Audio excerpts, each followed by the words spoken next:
Today we are talking about where's the safest place in my home in an earthquake. Now, I know nobody wants to talk or think about disaster, of course, but it's something that we should just at least make a small plan and have in the back of our minds so that we know what to do in case we're in a situation that we need to worry about it. So everyone, of course, you've seen all the movies, and everyone thinks that the safest place is to stand in a doorway. That's not actually true anymore. They're not actually that safe.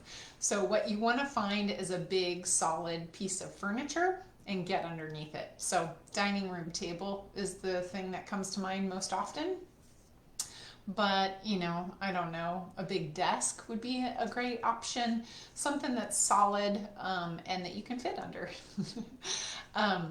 Big things to avoid, of course, are windows. I've talked to plenty of people that are experts in this field, and they say most of the injuries are from glass because as the glass breaks, it can, kind of pop out into the air and hit you.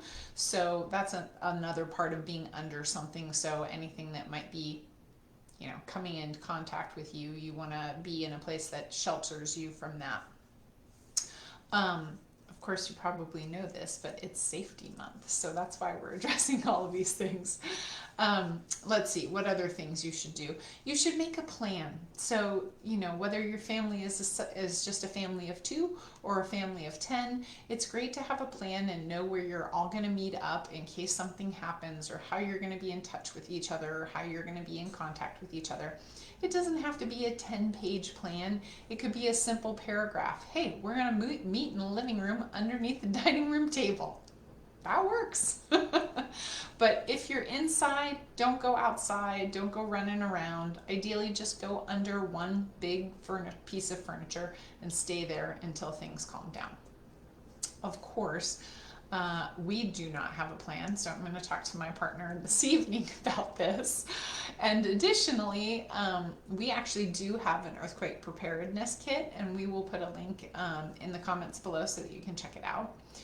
It's something, it's a couple $100 online. It's not cheap, but it's really nice to have it just in case. It's got water and food and all that kind of fun stuff.